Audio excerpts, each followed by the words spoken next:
Okay,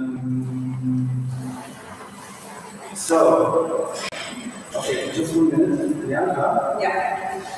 I will send you. Do you check your mail for that? Yeah. Wow.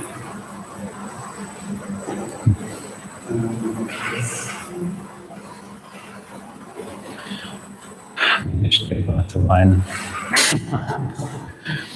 Some champagne. Champagne, no? That's what you have? Is it good? Is it the stuff that you wanted to order for the occasion? No, it's something different. Okay. So people are asking, is it a quiz? Is it a quiz? Yeah, is it a quiz? Okay. If you would sit in on a lecture and you would have to wait until it can start because of technical issues, what would you drink? So people here are having white wine and champagne. Maybe that's interesting. Oh, there's someone else coming.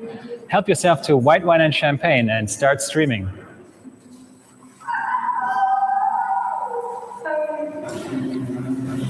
We haven't started yet. It's all good. Okay, I'm gonna walk over. Come with me. Come. I'm gonna pour myself a drink. I think I don't have to talk any louder. I'm gonna take I wanted to take the champagne, but it's almost gone. But I'll just take the rest, take the leftovers. And as we are waiting for the technical issues to be resolved, I'll give a toast to Instagram and its viewers. Very happy that you're all here. Pour yourself a drink as well. I have a little bit of, I don't know, what is it called in English? I don't know. In German, it's Weinstein. Maybe you can see. There's a little bit of Weinstein in there. I guess that makes for a high-quality product. Hello. We can start. Oh, sorry. Let me get out of the way. No, I have to be there because I need to talk to my use one of your two. social distancing. So that's going to be hard. Hello. Oh, hello.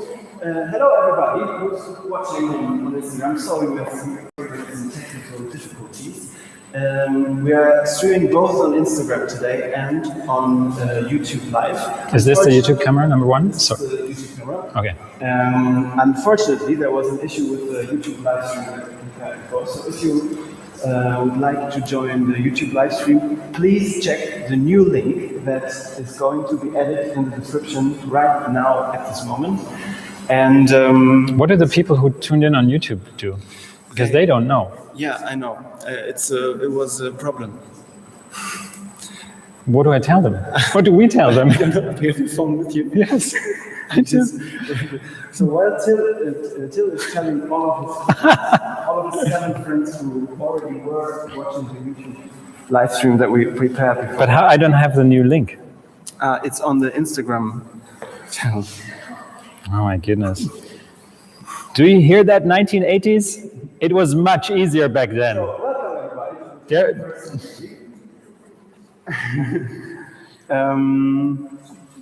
So do you want me to send you the link? Are we going to go through this problematic? I don't know. Yeah, we probably should. I don't know. I guess. Okay. Here's one thing. You know, in my lecture, I'll do some. Yeah, you send me the link. I'll do some talking. So in my lecture, at some point, I will speak about how there were these fantasies about, oh, if we only become more advanced technological humans, life will be so much easier, right? I'm talking to Instagram. I'm sorry that I'm totally ignoring you here on the side. And apparently, this is not true at all. Apparently, things are getting so much more complicated. It literally took hours to set this up, which is great. It's a great setup. I mean, I really appreciate it. But I think in the 1980s, people met over, I don't know, a game of Dungeons and Dragons, and their parents were worried sick, but they had a good time, and they were just hanging out around a piece of cardboard, essentially. So there we go. I don't have the link yet, but I think it's coming. Then I will send it out. Then we will start the lecture. 15 past, that's like the academic quarter. I think it's fair. I hope in the meantime you poured yourselves a drink. Yes, you.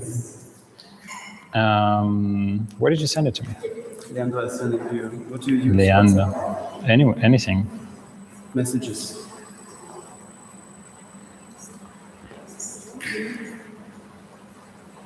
Great to be all here. Yes. Oh, there it is. Okay. So Okay. while Till is sharing the link with his 7 friends, I can thank you for being here. Cool, yeah. Till is going to perform his lecture performance Vaporwork today. Which It's he wrote- Vapor Workers. It's Vapor Workers that he wrote 1.5 years ago, right? Is that true? You told me. Okay. And and it fits very well to the frame of this exhibition, which was why I decided to have it here. And I'm very happy that you had the time and that you went through all of this very complicated technical setup with me and are still walking with me here. Lucas, can I ask you a question? Yes. What is the premise of this exhibition? Oh, are we going to talk about it now, or do you want? No, I thought in case people don't know, and you say it's like the framework of the So, exhibition. like the heart, the core of this exhibition is that I'm taking the concept of artists in residence in the museum itself, and I'm living and working here in the museum during the time of the exhibition. So the whole concept and the exhibition itself is dealing about the concept of the artist in residence in a sense of an invader of this museal space and the exhibition space. So, like this. Okay. Are you ready? Well, I sent it to 7 friends. Okay, that's enough. Yeah, thank you for being here, and thank you all for like the little local audience that we can have here as well. And thank you for Kunstverein for hosting this and providing a little bit of drinks for our little friends here, a little group of friends here. And now, Cheers. Let's have fun and listen to you. There's a question. Okay. So yes, also thank you from me. Thanks, Lucas, for inviting me. I think it could be really productive to have these two things come together at this point in time. Also, thank you for you being here, IRL. Obviously, difficult times require extraordinary measures, but I'm super happy that I don't have to lecture to a cell phone or to a video camera. Which one is the active one? If I want to address the YouTube crowd, it's always that one. Okay. Yeah, because it feels really, really awkward to only speak to a lens. And so I'm super excited that there are a couple of people who made their way here. Okay, let's get to Vapor Workers. But before I start the actual lecture, I think I should throw out some, like a preamble of sorts. This lecture is revolving around certain observations that I made, and it tries to identify a contemporary condition of cultural production. Just remember something. So the problem is that I don't have any conclusions to my observations. That being said, I think it's also a great opportunity because this can be a conversation starter. So my input can be a conversation starter for issues that I feel should be addressed. So if you are interested in having a little conversation afterwards, the people in the space here, I'd be happy to. If not, just take it away. So let's start with the lecture and with chapter number 1, which is called Perpetually Promising Subjects. And let's start by me sketching some kind of point of departure to set the scene a little bit where we are going with this. And actually, we don't have to move very far because the point of departure is actually this very situation right here. And that is me and Lucas hanging out in Lucas's somewhat improvised and artified, if you want, a living situation or living and working situation here at the Kunstverein. It definitely is, if it's not an artified living and working situation, it's an artificial situation. And let me be a little bit more specific on what I mean, because what brings Lucas and me together actually is that both of us received the Kunstverein's Villa Minimo residency 2 years ago. And while this is certainly an honor, of course, because like receiving any kind of grant, funding, residency, and so on is always an honor, one shouldn't forget, I think, that a large part of receiving funding or grants or residencies and so on is actually filling out an application. And the relationship between the visibility of such a program and the visibility that such a program creates and promotes, and the invisibility of the labor that actually goes into receiving one of those things, the labor of writing and sending out tons of applications. This is quite a flawed, I would say, relationship. And I'll come back to this later. But that being said, the route that I usually take in order to be able to realize any sort of project really, is that I apply for some funding. And I would assume, if you're an artist here in the room, that many of you would do that on a regular basis as well. And as you know, there are tons of different types of funding, right? So there are production grants and exhibition grants, project grants, development grants, travel grants, and so on and so forth. Now, the process of applying for this specific grant at the Villa Minimo, and also for applying for many other grants and residencies and whatnot at the same time and before and also after, really got me interested in the environment and the subjects that are assumed and created by a structural setup of this type of, let's call it an application economy. If you have ever applied for funding of any sort, I'm sure you are aware of the deeply speculative nature of these types of applications. For example, let's take production grants and how they work. So if you apply for a production grant, you're asked to know exactly what will happen, when will it happen, who's going to be involved and to which extent, what will be your findings if there's a research phase involved, what will the final work look like, and where will it be shown. So basically, in an application, you are asked to convey the impression that the work has been produced already, but it has only not materialized yet. When applying for funding, and it doesn't matter if that's private or public money, it's really, that is not the point here. What you are asked to produce, essentially, is a box of hot steam. And your task now is to sell speculative steam to the people who are distributing the funds as being something rock solid, right? It's some kind of game of deception, one could say. It's a little bit like a magic show. There's a willing suspension of disbelief on behalf of the jury that is presented with your proposal. Everyone knows it's a trick, but if it's well done,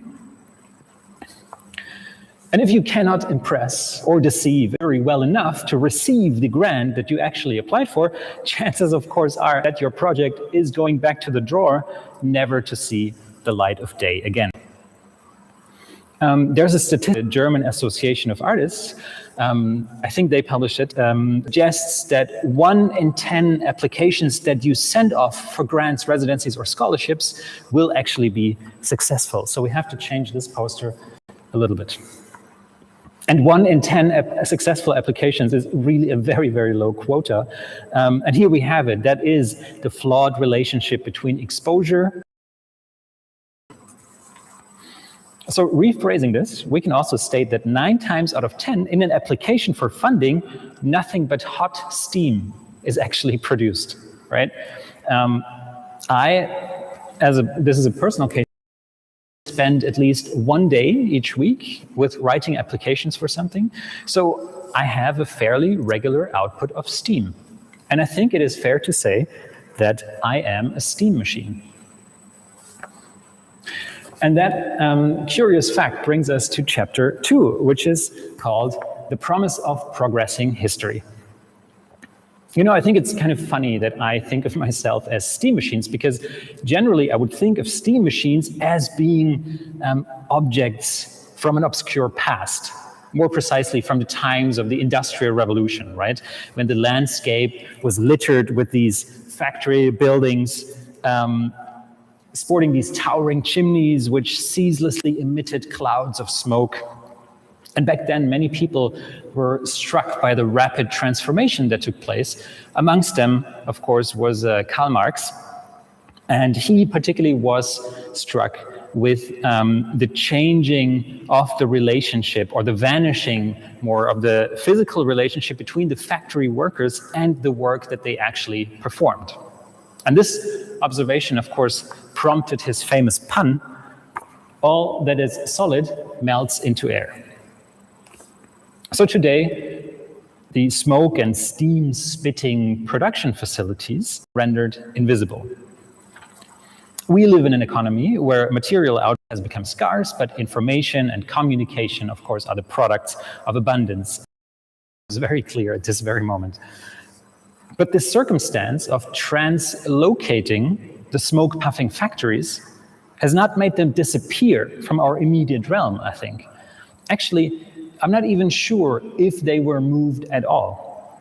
I rather suspect that they may have only been restructured and transformed. They have shed their brick walls and iron frames and iron gates and have replaced them with soft tissue and bones and nerves and muscle and brain matter. The factories have turned human. They have turned into you and I. This is us now. Every single one of us has become their own little powerhouse. Entrepreneurs of the self, we are freelancing our way from project to project, or rather from proposal to proposal. And thus we have not only become steam machines, but our bodies and our minds have also become the factories that house this machinery. So with that in mind, let's move on to chapter 3, which is the environment of perpetual promise. Now, of course, the question is, did we freely choose to be factories, housing steam machines, and have our cultural production run on fumes 9 out of 10 times? Well, I doubt it. I rather think that the dynamic goes both ways, and the perpetual promise that we, as cultural workers, deliver in JPEGs, PDF files, or application sheets, or a slide presentation, is not the working mode that we, the cultural workers / factories, have actively decided for. But of course, we ourselves are embedded in an environment of huffs and puffs. I would argue that the entire economy of culture that we are floating in is itself a giant steam machine. So the perpetual promises, good hopes, and fruitless efforts that we all constantly deliver are also the basic working conditions that we as cultural workers are often subjected to. Actually, I would say they are the very foundation of on which the factory of cultural production is running. Just think of the presumably countless times when you were offered quote-unquote jobs, and you are presented with reimbursements. This will be a great occasion to meet the right people, to challenge your practice and to move it forward. At some point in history, and this is what I said before, working exclusively for pleasure in the future, and split between work and to make money, right? Actually, I think it still is a compelling argument for many people who are disciples of the belief that in a brighter, better future, or a brighter, better future can be achieved through the advancement of technology. Well, be that as it may, the reality of this fantasy of work only, or of working only for pleasure, at least in my life, really looks like this. I am so often offered jobs without pay. And the argument usually is that I wouldn't need to be paid because, after all, I'm doing the stuff I do because I love it. And, not least of it, there's a chance of another job, probably of the same kind, developing out of the one that I'm just doing for free. Isn't that great? So what this is, I would say, is an economic principle of deferred gratification. And this principle is at work and at the core of the culture industry. And it's solid because all the solids haven't actually melted into air, but they air in the first place, as the air we breathe has always only consisted of promises and speculation. So even though our bodies are traversing space, set in motion by this one occasionally obtained travel grant, it very much seems to me like the final reality. And that brings me to the final chapter, which finally here it is, vapor work. The image here is, of course, you may recognize it, a virtual reality or VR headset. And I didn't just choose this particular image in order to illustrate my point a bit clumsily, but this very device that you're seeing right there on the screen is called the Sega VR. It is a virtual reality headset that was announced by the gaming company Sega in 1991. So the company communicated its virtual reality headset in a really spectacular fashion. It heavily advertised the product, and it got a lot of people really excited for it, but then it let everyone down because the device was never actually released. So in the tech world, there's a term for products like this that are announced in a very spectacular fashion, but never actually see the market. Things are called vaporware. I find that term personally quite fitting for the status quo of our cultural environment, the cultural environment we are embedded in, and the many forms of labor that it produces.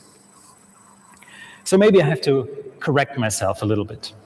And I have to say, in our contemporary mode of production, in which we are consistently made to produce promises packaged in puffy words and Google SketchUp renderings, we have not so much become steam machines as we have become vapor machines.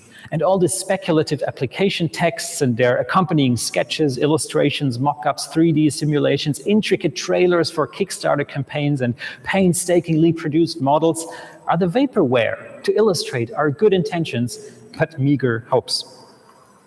And of course, the environment we feed our puffy words back into and our promises and renderings back into is itself a system of puffy words and empty promises and renderings of a nebulous future, and that is of nebulous future greatness. It is an environment of virtual reality, created by and creating a smokescreen that has been thrown up in order to simultaneously install and conceal the exploitative nature of the economy that we are a part of. And, quite perfidiously, I should say, it is us, the steam machines of cultural production, who with 9 out of 10 failed applications for funding emit the deceptive steam or vapor or smoke that creates, fuels, and hides the exploitative nature of this economy of eternally deferred gratification. We have been turned into vapor workers delivering vapor work that has us struggling inside and at the same time being in service of a virtual reality environment of eternal promise. So, even though the smoking factories are gone from our urban landscapes, the smoke spitters themselves have not. We have become those factories, every vapor worker being their own little neoliberal powerhouse of entrepreneurial spirit of the self. We have become the architecture of the urban landscape, and the contrails above our heads are the vapor trails of the easy jet set, financed by the one successful application for a travel grant. They are demarcating the travel routes of information as much as the routes of the vapor workers, this labor force of a vapor economy of culture traversing the speculative lands of eternal promise. Now, that may have been a little much to take in, and to release you on a slightly nicer note, I want to play a music video.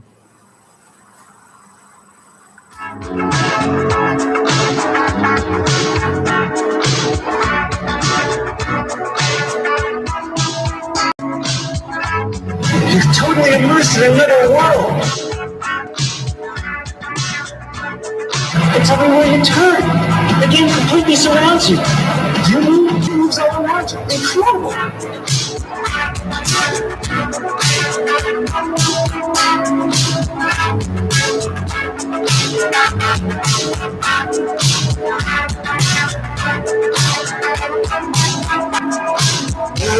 find a doubt. Never lay down. Just you, and I love you right through. You make me promises, promises.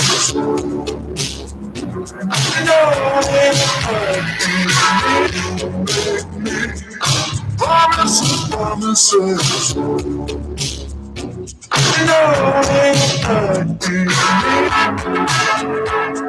It's a gyro telescopic satellite link-up hookup thing. It works. Pretty weird. Well, thank you. I just wanted to show that it's a real thing. I wanted you to touch it and feel it. There you go. It is. It is the VR headset. If you'd like to ask more about it, ask our lovely people in the back there. Who clap. Over here? Where should I point everybody to? Over here. Go ask about it. It is the future. Right, thank you.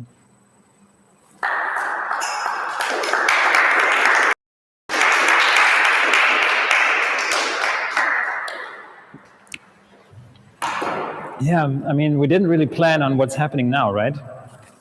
So, That's true. so I'm not sure if what I generally really like is having a discussion about what I just talked about, but there might be it might be the case that nobody wants or anything to say or has anything to say. So yeah, if you have any immediate points or remarks or questions, confessionals also. I'm not sure. If not, yeah. Maybe we can start by asking how many artists are there. That's an interesting question. Should I always repeat the question because nobody else can hear it? That's true. Okay. So the question was, how many artists are here in the audience? Okay. Look at this. That's 50%. I mean, that's more than 50%. But what do we do with this information now? And how many of you have? Maybe I can, if you don't mind, I'm going to come. Yes, come to you. yes, come close. And how many of you have like a routine in writing proposals and applying for fundings or art prizes or residencies or scholarships? You have the question was how many of you have a routine in applying for stuff like fundings or so. I know you have, no? I mean, do you do it on a regular basis or every once in a while? I don't know. I think yes. Okay. How do the other people do it? I should do it. But then, You should do it. Okay. yeah. I just regularly ask people like what they think like I would apply to maybe. But then I like to postpone it because I'm scared that maybe like if they reject me then I'll get stressed out that okay. Yeah. you know? Yeah. But then I'm not stressed because I haven't done rejection. So then if I keep doing this, you know. Wow, that's an interesting form of delusion. So okay, let me just repeat it. So there was an interesting point being made that that started with I should apply for things, and I asked people. Correct me if I'm wrong, or if I quote you wrong. And I should ask people. Oh no, I asked people what I should apply for, but then I actually never do apply because in case I get rejected, I might get scared for more, like to apply for more things. Is that correct? Yeah, I was scared that like, you know, if everybody like keeps rejecting you, Yeah. Okay. what can we do now? So if everyone keeps rejecting you, you probably it's really it puts you into a slump. But do you feel the responsibility more towards the person that has suggested you to apply for a certain thing, or Yeah, also. Okay. Yes. You know, like I'm still studying, like I'm now doing my master's, so I'm only applying for like places where I can do internships. Then if people suggest me stuff like, yeah, I should totally go there and try it, and then I'm like, yeah, if I start trying, and then they all say no, where am I going? So if they don't, they don't. Okay. Yeah. They don't reject me. I think that's a great point. If I don't start, nobody ever rejects me. I'm just like postponing my stress and then it's all good. Yeah, okay. So the stress is postponed. So it means it builds up in the background secretly. Yeah. Behind some veil, there is a lot of stress. I just hope that it just builds up to some point of extra productivity and then But the statistic says you apply for 10 things and you get 1 out of 9. But it didn't prove to be true for me. I applied much more, generally. But that seems to be like so you kind of know, if you know the numbers, you kind of have like something like a Gaußsche Normalverteilung. Is that in English? Well, there's like a normalcy curve, Some people apply 20 times and receive 1 thing, that's me, and then some people apply 5 times and you kind of know the area that you're moving in. But I find it also interesting that you say that you think you should apply. Where do you think that this urgency comes from? That you yeah, all my friends are like applying and they're like, oh, getting it's like accepted. it's like a group pressure. Yeah, obviously. Peer pressure there, yeah, then I think you should totally get it. And maybe we can ask this for the whole group of people who are here. How many of you think that they should apply for things and they're not doing enough? Like, do you feel this kind of pressure to apply the others? No, wow, everyone is super relaxed about it here. There's no peer pressure. Okay, different question. How many of you feel uncomfortable speaking about it? Okay, yeah. There are people. Because I can say something to it. Because I think it is in a way also. If we can realize projects, I think it's like a two-sided story in a way. Because on one hand, like applying for funding gives us the ability to like realize projects or to continue our work. But on the other hand, it is also some sort of like award. And in this kind of, when we think of it as a kind of award, we always stand in competition with each other. And I think this is something like both concepts. They cannot be compliant with each other because one is somehow in the name of something like a social help. Like if you think it as this, because you said you study in the Netherlands. In Belgium. In Belgium. Sorry. So in Belgium, you have a very nice economic infrastructure for artists, actually. Yeah. Well, we have none here. Well, no, that's not exactly true because there are places that have much worse infrastructures for supporting, yes, the artists and true. Much less funds. But there is simply not not a standardized way how artists are paid, and you can apply for things. I think I heard recently of something called Think Tank. Yes. Yeah. This is like places that you can go where they pay like monthly budget. Something like that.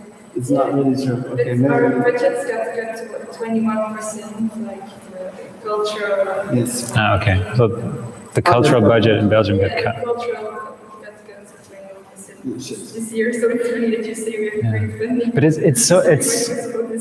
But I have the impression that artists from different places always look at each other and because I'm always super impressed how well funded the arts are in the Netherlands, and if you speak to Dutch artists, they tend to say are you crazy? We were well funded in the 90s, but now it's a far cry from what we had.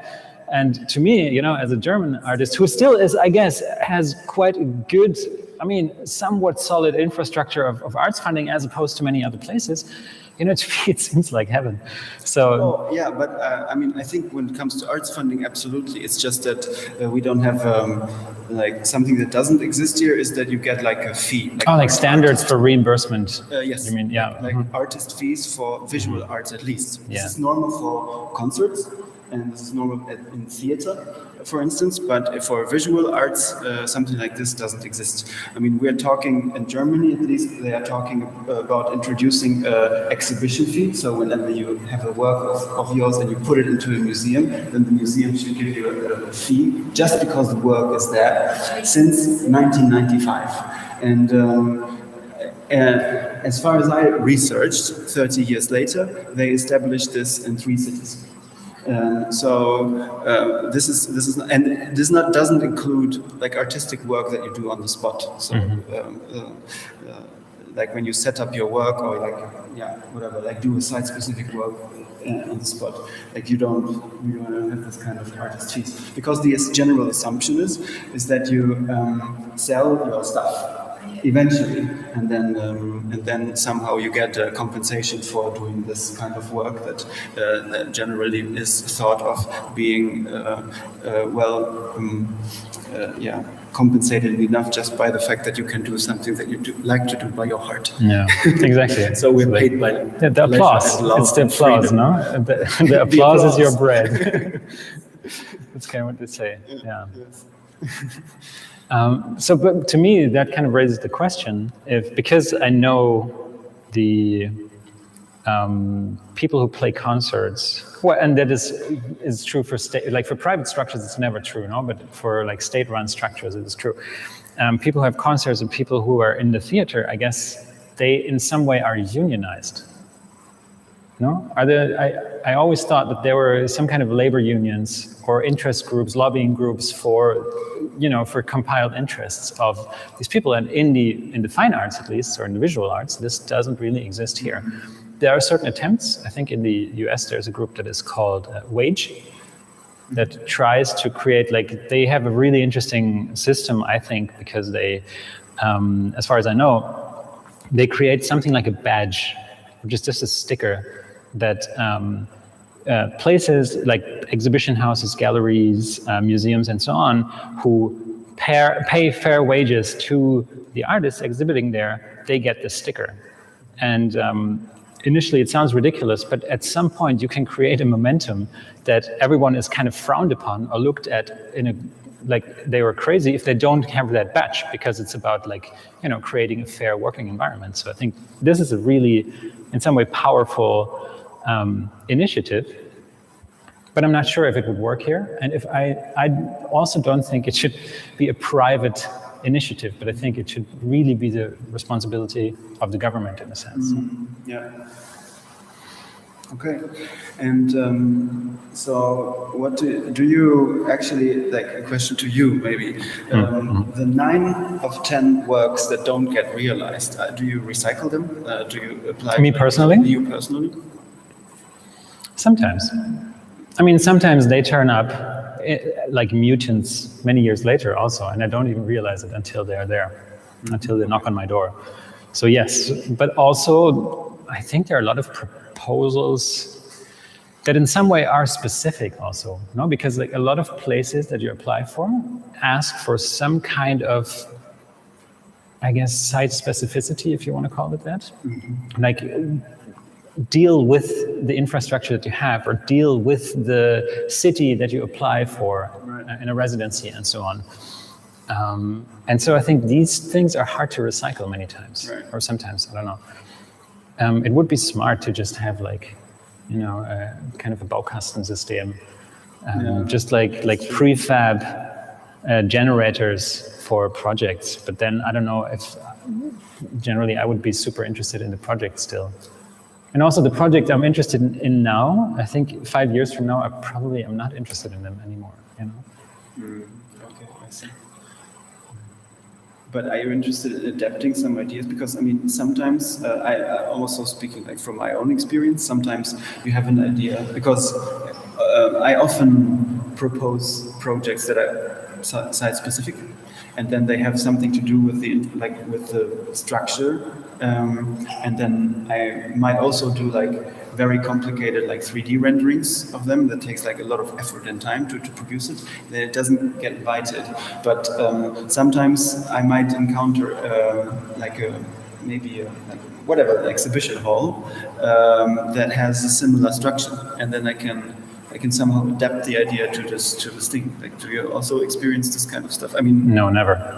But I think it's interesting. I mean, it would be an interesting way to go to only apply for residencies or exhibitions in places that are architecturally similar to each other.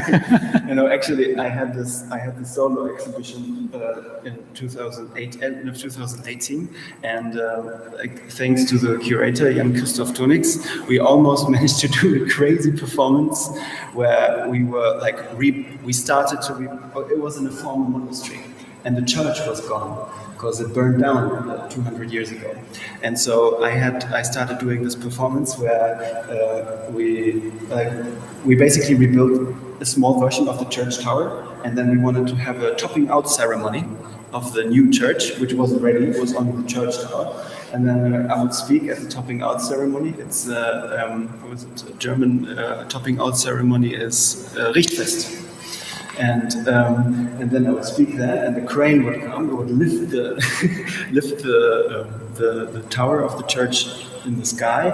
We would normally on the topping out ceremony, you also drink a lot of shots, and then you throw the glass on the structure, and we all would be the structure, like people who are in charge of the construction site, would start to burn, and we would fall down, crash on the floor, and then what remains on the floor would remain there as a sculpture.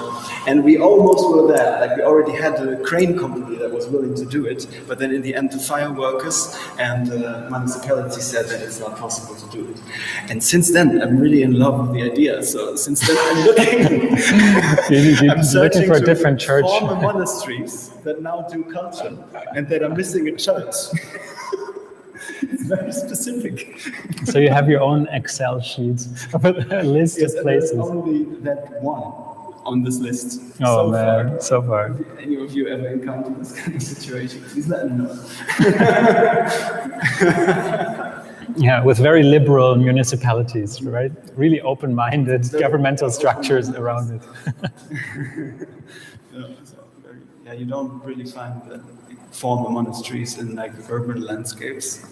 So there's plenty of places to look on the countryside. I think that's really interesting as well. Why don't you go there? Anyways, what else? I don't know. I mean, More questions to Till, maybe? You want to ask him something? or remarks, comments of any sort. Are there people still watching on the social media? Oh, that's 3 people. Hello. I think there was a question here, no? Or a comment. Is your work site-specific? Is my work site-specific was the question. I repeated for the 3 people on Instagram. I don't think, not in a term that Lucas, I think, would use the term site specificity.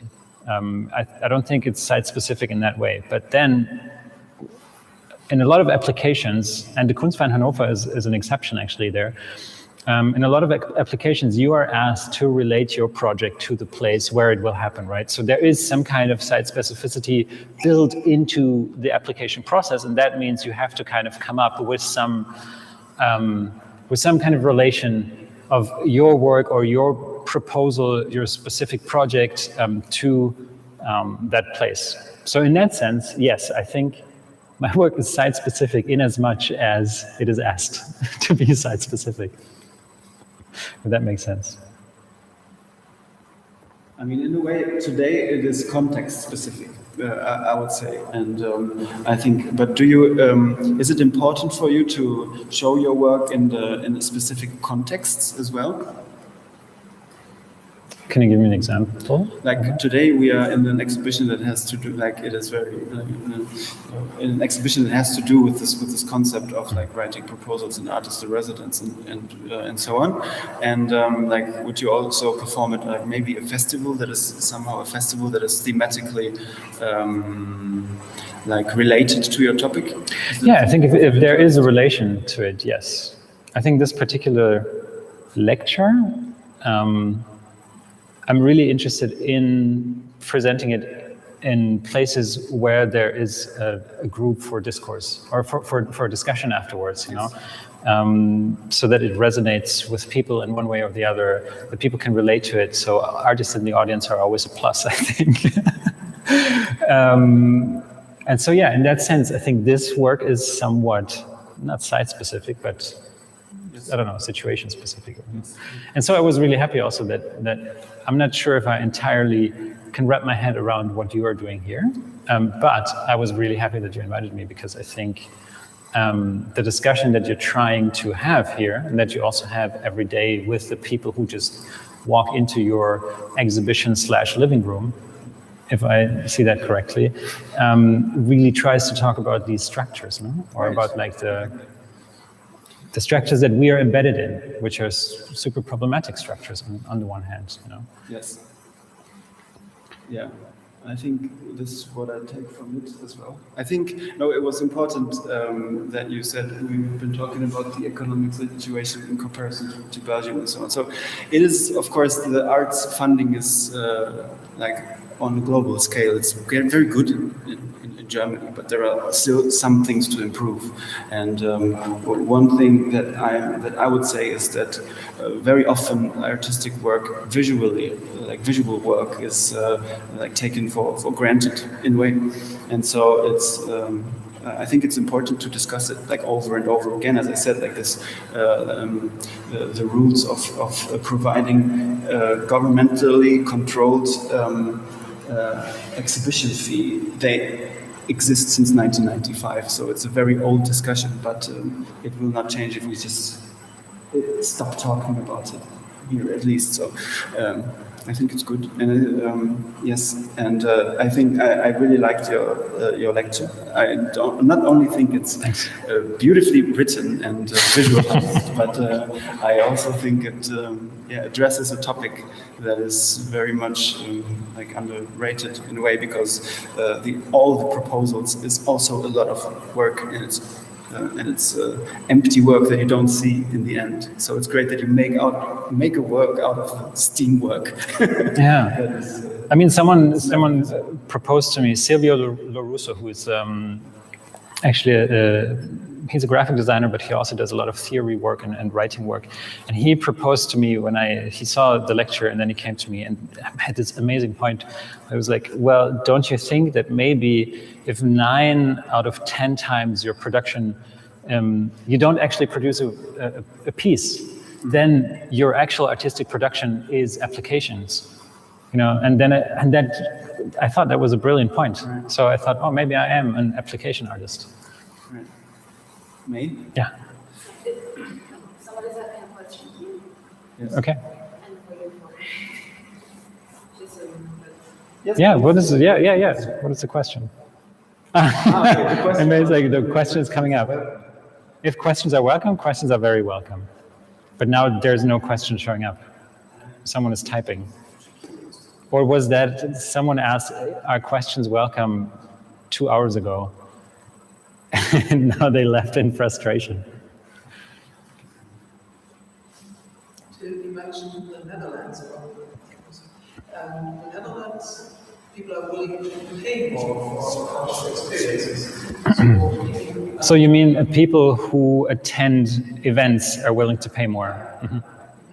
If you are in a comic choir and a performance, then people are likely to pay 20, 30 or 50 euros just to join, also family members.